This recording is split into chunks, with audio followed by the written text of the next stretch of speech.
Hello everybody, welcome to an education. इस video में हम लोग इंडियन पॉलिटी या कॉन्स्टिट्यूशन को डिस्कस करेंगे और जो भी अभी अपकमिंग आरआरबी एनटीपीसी का एग्ज़ाम में अपेयर होने वाले हैं, पूरे वीडियो को ज़रूर देखें कि एक भी क्वेश्चन मिस मत कीजिएगा, क्योंकि हम लोग इसमें प्रीवियस ईयर इंडियन पॉलिटी के क्वेश्चंस को पिक किए हैं और उसी को डिस्कस करेंगे। और हम लोग जैसे जानते हैं कि आरआरबी एनटीपीसी में प्रीवियस ईयर का क्वेश्चंस को अक्सर रिपीट करता है, तो इसीलिए पूरे क्वेश्चंस को देखिए और साथ साथ में हम लोग क्वेश्चन के साथ में कुछ इंपॉर्टेंट पॉइंट्स को भी डिस्कस करते चलेंगे हर क्वेश्चन से रिलेटेड। और ये इंडियन पॉलिटी या इंडियन कॉन्स्टिट्यूशन का सेट 1 है और फर्दर फिर हम लोग टाइम टू टाइम सेट और भी प्रोवाइड करेंगे। तो आइए सेट 1 को डिस्कस करते हैं।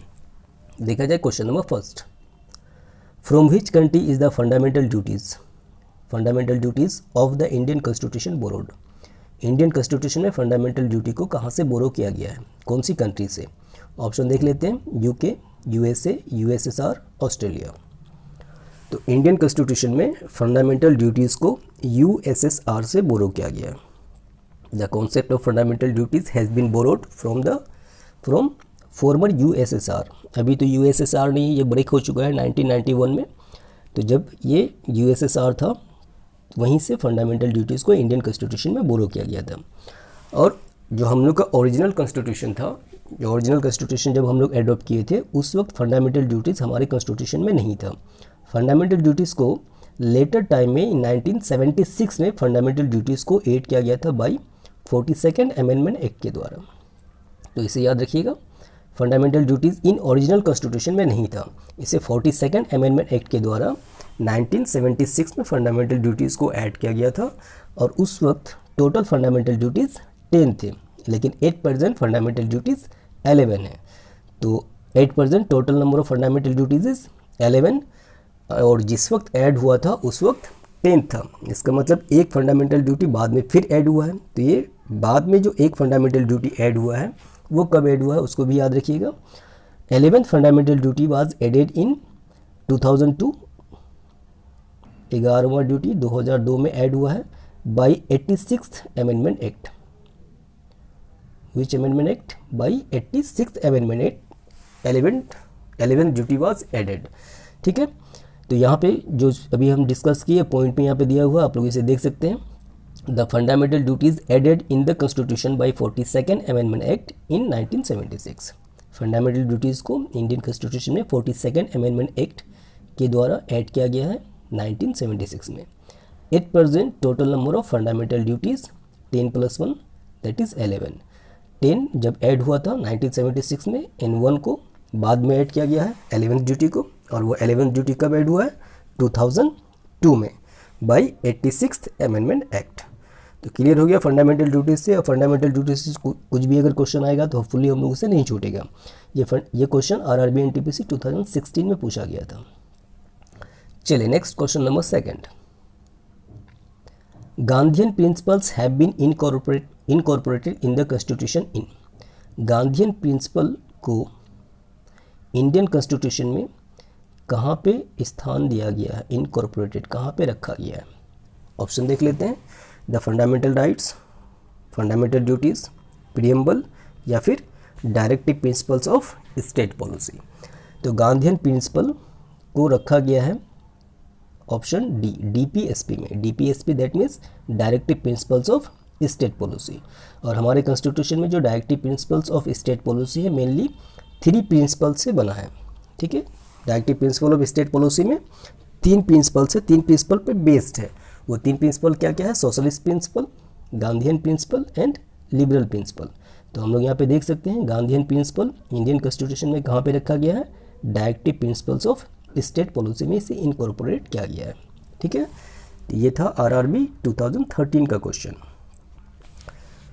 ठीक है, समझ में आ रहा है। चलिए next question number 3, who is popularly known as father of Indian constitution. बहुत ही आसान क्वेश्चन, इंडियन कॉन्स्टिट्यूशन का फादर किसे कहा जाता है?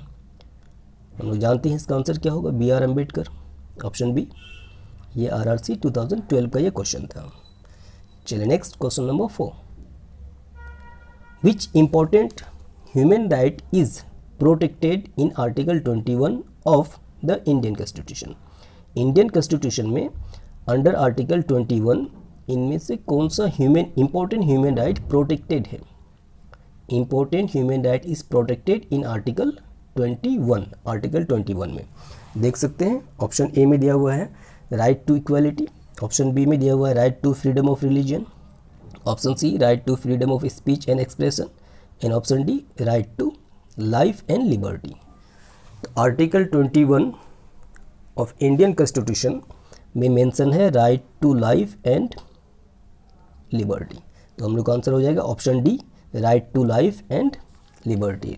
Right to life and personal liberty भी कर सकते हैं या फिर लिबर्टी भी चलेगा। अच्छा, ये जो 3 ऑप्शन दिया हुआ है ये कौन कौन से आर्टिकल के अंडर में आता है, इसको भी थोड़ा सा डिस्कस करते हुए चले। Right to equality mentioned in our constitution under article 14 to 18, article 14 से आर्टिकल 18 के बीच में राइट टू इक्वलिटी मेंशन्ड है, ठीक है। दूसरा right to freedom of religion, right to freedom of religion article 25 से 28 के बीच में है। तो ये हो गया 14 to 18। Right to freedom of religion article 25 to 28, 25 से 28 के बीच में है। And right to freedom of speech and expression, right to freedom of speech and expression article 19 में मेंशन है। Article 19 right to freedom of speech and expression.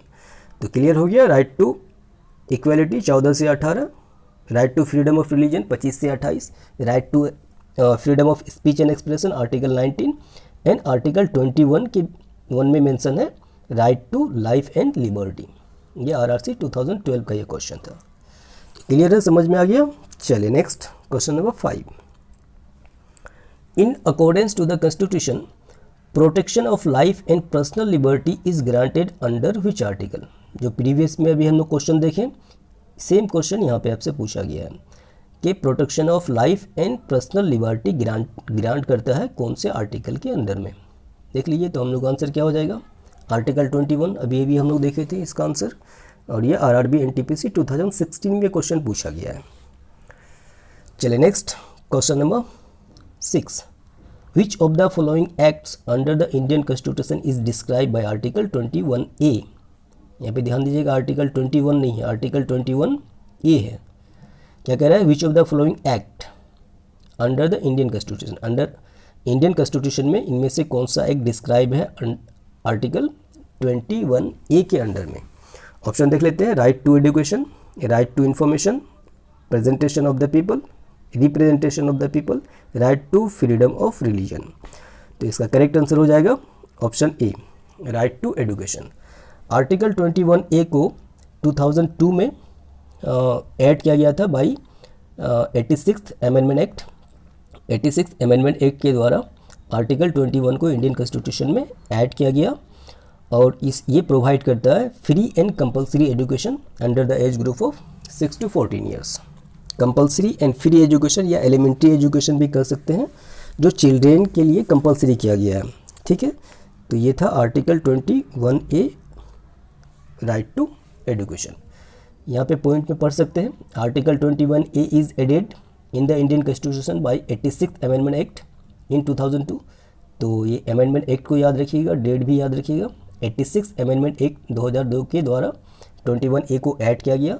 क्या provide करता है ये, free and compulsory education under the age group of 6 to 14 years. 6 से 14 साल के बच्चों के लिए free and compulsory education provide करने का राइट है।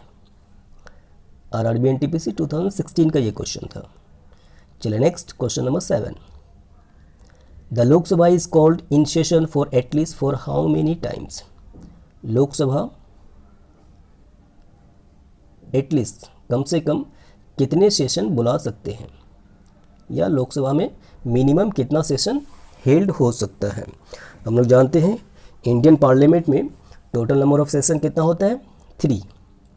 पॉइंट में यहाँ पे दिया हुआ है, देख लीजिए, number of session in Indian parliament 3। तीनों सेशन का नाम देख लेते हैं। पहला होता है बजट सेशन, दूसरा होता है मॉनसून सेशन, एंड तीसरा होता है विंटर सेशन।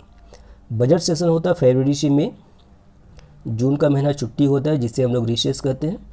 फिर दूसरा सेशन बैठता है मॉनसून सेशन जिसे हम लोग कहते हैं, वो जुलाई से सितंबर के बीच में होता है। फिर अक्टूबर का महीना छुट्टी होता है जिससे हम लोग रिसेस कहते हैं। एंड लास्ट सेशन होता है विंटर सेशन, इसे ये नवंबर टू दिसंबर में होता है। और फिर जनवरी का महीना छुट्टी होता है, फिर फरवरी से मई में फिर आपका बजट सेशन स्टार्ट हो जाता है। तो टोटल सेशन कितना हो गया, 3 सेशन, एक बजट सेशन, दूसरा monsoon session and third winter session.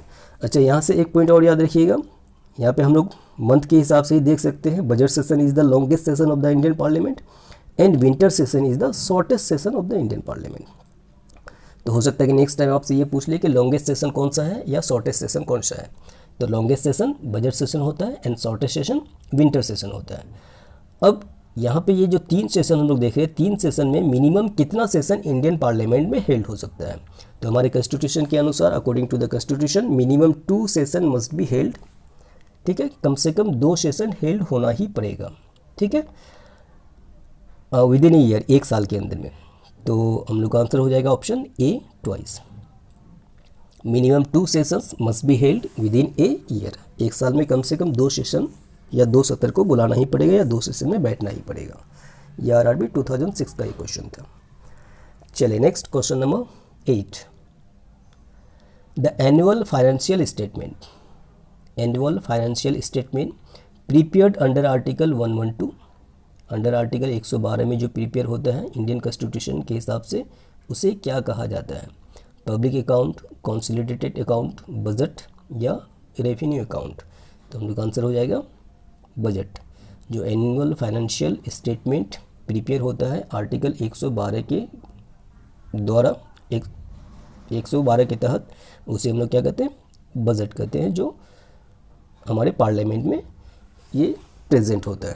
तो आरआरबी एनटीपीसी 2016 में क्वेश्चन पूछा गया था। Next question number 9। What is zero hour, zero hour क्या है। आरआरबी 2006 में ये क्वेश्चन पूछा है। अच्छा, ये एक्स्ट्रा पॉइंट है, इसको यहाँ पे ध्यान में मत रखिए अभी फ़िलहाल। पहले हम लोग ऑप्शन को देख लेते हैं। जीरो आवर क्या है, ऑप्शन ए में देखते हैं। When proposal of opposition is considered in parliament, opposition party का प्रपोजल को जो पार्लियामेंट में कंसीडर किया जाता है, क्या उसे जीरो आवर कहेंगे। या फिर ऑप्शन बी में दिया हुआ रेस्ट आवर, जो रेस्ट आवर होगा उसे जीरो आवर कहेंगे। या फिर option C, when matters of utmost importance are raise in parliament, बहुत ही आवश्यक जो मैटर है उसको अगर मुद्दे को उठाया जाए पार्लियामेंट में, उसे हम लोग जीरो आवर कहेंगे। या फिर when food is eaten in Lok Sabha, या फिर लोकसभा में जब भोजन किया जाता है, खाना खाया जाता है, उसे हम लोग जीरो आवर कहेंगे। ठीक है, तो जीरो आवर हम लोग का आंसर हो जाएगा option C. When matters of utmost importance are raised in parliament, parliament में कोई बहुत ही विशेष ऐसा मैटर है, उस मैटर को अगर उठाया जाता है तो उसी को हम लोग क्या कहेंगे, जीरो आवर। यानी इसी आवर में उस तरह के मैटर्स को, जो बहुत ही इंपॉर्टेंट मैटर्स है, पार्लियामेंट में उठाया जाता है, उसी को हम लोग जीरो आवर कहेंगे। अच्छा, यहाँ पे ध्यान दीजिए, क्वेश्चन आवर हो सकता है कि नेक्स्ट टाइम आपसे पूछे क्वेश्चन आवर किसे कहते हैं। तो क्वेश्चन आवर कहने का मतलब पार्लियामेंट में बोथ हाउस में ही कर सकते हैं, सिटिंग का जो पहला घंटा होता है उसी को हम लोग कहते हैं question hour. And question hour के जस्ट तुरंत बाद ही स्टार्ट हो जाता है जीरो आवर। तो क्वेश्चन आवर को पहले देख लेते हैं। The first hour of the sitting in both the houses of the parliament is known as question hour. Sitting का जो पहला घंटा होगा उसी को हम लोग क्वेश्चन आवर कहेंगे। एंड क्वेश्चन आवर के तुरंत बाद ही स्टार्ट होता है जीरो आवर। और जीरो आवर में हम लोग अभी जैसे बताया, जो बहुत ही इम्पोर्टेंट मैटर है उसको उठाया जाता है पार्लियामेंट में। चलिए next question number 10। The practice of zero hour intervention, zero hour में इंटरफेयर करना, in parliament originated in India in, zero hour intervention India में, इंडियन पार्लियामेंट में कब ओरिजिनेट हुआ था। 1962, 1964, 1975, 1984। The correct answer is 1962, option A. ये RRB NTPC 2016 का ये क्वेश्चन था। चलिए next question number 11। The head of state in India is, the head of state in India is, India में हेड ऑफ स्टेट किसे कहते हैं। आरआरबी एनटीपीसी 2016 में पूछा गया। ठीक है, तो हेड ऑफ स्टेट इंडिया में कौन होते हैं, ऑप्शन देख लेते हैं। Prime minister, president, parliament, chief justice of India. यहाँ पे एक चीज़ याद रखिएगा, प्रेसिडेंट नॉमिनल एग्जीक्यूटिव हेड होते हैं और prime minister real executive head होते हैं। लेकिन यहाँ पे सिर्फ हेड ऑफ स्टेट कहा है, ना रियल कहा है, ना नॉमिनल कहा है, तो हम लोग का आंसर हो जाएगा प्रेसिडेंट। प्रेसिडेंट को नाम के हिसाब से एग्जीक्यूटिव हेड हमारे मतलब कॉन्स्टिट्यूशन के हिसाब से कह सकते हैं कि president is the nominal executive head, but real executive head कौन है? Prime minister. तो यहाँ पर रियल एंड नॉमिनल कुछ भी नहीं है, तो हम लोग का आंसर प्रेसिडेंट होगा। आरआरबी एनटीपीसी 2016 का ये क्वेश्चन है। Next question number 12, the only president of India who was elected unopposed was. India का इकलौते प्राइम मिनिस्टर प्रेसिडेंट जो अनअपोज्ड, इसके अपोजिशन में कोई खड़े नहीं हुए थे और ये अनअपोज्ड चुने गए थे, इनमें से कौन है? राजेंद्र प्रसाद, बीवी गिरी, एन संजीवा रेड्डी या फिर एस डी शर्मा। आरआरबी 2006 का क्वेश्चन है। तो प्रेसिडेंट जो अनअपोज्ड इलेक्ट किए गए थे, चुने गए थे, वो होंगे option C N Sanjiva Reddy या Neelam Sanjiva Reddy. Neelam Sanjiva Reddy was the 6th president of India. ये हमारे इंडिया के 6th प्रेसिडेंट थे जो 1977 से 1982 1987 से 1982 तक थे। यहाँ से नीलम संजीवा रेड्डी से एक दो पॉइंट और याद रखिएगा, जो इस तरह का क्वेश्चन और भी पूछा जाता है। ये इससे पहले प्रेसिडेंट बनने से पहले ये सीएम भी थे, एज ए सीएम भी ये सर्व कर चुके हैं नेशन को। तो कौन से कंट्री के सीएम थे, कौन से स्टेट के सीएम थे? आंध्र प्रदेश के, और आंध्र प्रदेश की ये फर्स्ट सीएम थे। ठीक है, तो Neelam Sanjiva Reddy was CM and later life he elected as president. ठीक है, यहाँ से एक पॉइंट और याद रखिएगा, नीलम संजीवा रेड्डी सीएम के बाद लोकसभा स्पीकर भी रह चुके हैं 2 दफ़ा। लोकसभा के स्पीकर भी 2 टाइम्स रह चुके हैं। तो नीलम संजीवा रेड्डी से एक पॉइंट क्या याद, कुछ पॉइंट हम लोग को क्या डिस्कस करना है, जैसे ये सीएम भी सर्व कर चुके हैं, ये लोकसभा के स्पीकर भी रह चुके हैं, और ये अनअपोज प्रेसिडेंट चुने गए हैं, और ये हमारे इंडिया के 6th प्रेसिडेंट थे। तो ये 3-4 पॉइंट जो भी बताएं इसको याद रखिएगा, हो सकता है कि नेक्स्ट टाइम यहाँ से क्वेश्चन पूछा जाए। चलिए next question number 13, the 8th schedule of constitution deals with. हमारे कॉन्स्टिट्यूशन में हम लोग जानते हैं टोटल 12 शेड्यूल है एट प्रेजेंट। उस 12 शेड्यूल में से 8th शेड्यूल, 8वां शेड्यूल क्या डील करता है, या 8वां शेड्यूल में क्या है? ऑप्शन देख लीजिए, list of regional languages, fundamental rights, directive principles of state policy, या ऑल ऑफ दी अबव। तो आंसर हो जाएगा ऑप्शन ए। ऑप्शन ए में देख रहे हैं list of regional languages. Actually यहाँ पे ऑफिशियल लैंग्वेज होने से थोड़ा सा और अच्छा होता, बेटर होता, बट ऑप्शन में यही दिया हुआ था लिस्ट ऑफ रीजनल लैंग्वेजेस, तो हम लोग का आंसर हो जाएगा लिस्ट ऑफ रीजनल लैंग्वेजेस। और हम लोग जानते हैं इंडियन कॉन्स्टिट्यूशन में 8th शेड्यूल में लैंग्वेज मेंशन है, और एट प्रेजेंट हम लोग जानते हैं 22 ऑफिशियल लैंग्वेजेस है। How many? 22। इसे भी याद रखिए, एट प्रेजेंट ऑफिशियल लैंग्वेज कितना है? 22। जब इंडिया एडॉप्ट किया गया था और इनेक्ट किया गया था उस टाइम में ओरिजिनली 14 ऑफिशियल लैंग्वेजेस थे। ओरिजिनली 14 ऑफिशियल लैंग्वेजेस थे, और एट प्रेजेंट 22 ऑफिशियल लैंग्वेजेस है, ये मेंशन है इन 8th शेड्यूल। ये आरआरसी 2012 का क्वेश्चन है। चलिए next question number 14, the vice president is the ex officio chairman of the. Vice president ex officio chairman होते हैं कहाँ के? बहुत ही आसान क्वेश्चन है, आंसर हो जाएगा ऑप्शन ए, राज्यसभा। वाइस प्रेसिडेंट राज्यसभा के एक्स ऑफिशियो चेयरमैन होते हैं। ठीक है, चलिए नेक्स्ट, ये देखिए आरआरसी 2012 में ये क्वेश्चन पूछा गया था। Next and last question, which of the following prime ministers was awarded Bharat Ratna. इनमें से कौन से prime minister Bharat Ratna award से सम्मानित किए गए थे? ऑप्शन देख लेते हैं, VP Singh, option B Morarji Desai, option C Charan Singh, option D Manmohan Singh. The correct answer is Morarji Desai. Morarji Desai, इनमें से जो भी प्राइम मिनिस्टर का नाम है उनमें मोरारजी देसाई को भारत रत्न अवार्ड से सम्मानित किया गया था। ये आरआरबी एनटीपीसी 2016 का क्वेश्चन था। हो सकता है कि नेक्स्ट टाइम आपको मोरारजी देसाई ऑप्शन में ही देकर के कोई और ऑप्शन में अगर दे दे, तो हम लोग को ये जानना जरूरी है कि कौन कौन से ऐसे प्राइम मिनिस्टर है जिससे भारत रत्न अवार्ड से सम्मानित किया गया है। तो उसके लिए हम एक लिस्ट प्रोवाइड कर रहे हैं, इस लिस्ट को आप लोग ध्यान में रखिएगा। अभी तक टोटल 7 ऐसे प्राइम मिनिस्टर हैं जिसे भारत रत्न पुरस्कार से सम्मानित किया जा चुका है। Number 1 JL Nehru, number 2 Indira Gandhi, number 3 Rajiv Gandhi, number 4 Morarji Desai, जो अभी हम लोग ऑप्शन में देखे थे Morarji Desai. Next 5 Lal Bahadur Shastri, 6 Gulzari Lal Nanda and recently Atal Bihari Vajpayee. ठीक है, तो टोटल ऐसे 7 प्राइम मिनिस्टर हैं अभी तक जिसे भारत रत्न से सम्मानित किया जा चुका है। यहाँ पे एक चीज़ को याद रखिएगा, Gulzari Lal Nanda acting prime minister थे। ठीक है, तो अगर एक्टिंग को हम लोग अगर इंक्लूड नहीं करते हैं तो फिर यहाँ पे हम लोग का 7 की जगह पे 6 होगा, और अगर एक्टिंग को इंक्लूड करते हैं तो फिर यहाँ पे हम लोग 7 प्राइम मिनिस्टर कह सकते हैं। तो ये लिस्ट को याद रखिए। तो इस वीडियो में इतना ही तक, और ये पूरा क्वेश्चन को ज़रूर याद रखिएगा। और इसे आप लोग डाउनलोड करना चाहते हैं तो आप लोग NI एजुकेशन सर्च करके टेलीग्राम चैनल में इसका PDF अवेलेबल है, आप लोग वहाँ से इसे डाउनलोड कर सकते हैं। और वीडियो को देखने के लिए थैंक यू। और नेक्स्ट टाइम फिर हम लोग इसका वीडियो कॉन्स्टिट्यूशन का फिर 1-2 दिन के अंदर में ही फिर दूसरा वीडियो अपलोड करेंगे, तो उसे भी ज़रूर आप लोग वॉच कीजिएगा। और जो चैनल को अभी तक सब्सक्राइब नहीं किए ज़रूर सब्सक्राइब कीजिए ताकि वीडियो आप लोग को ईजिली मिल जाए, और बेल आइकन भी ऑफकोर्स ज़रूर प्रेस कर दीजिए।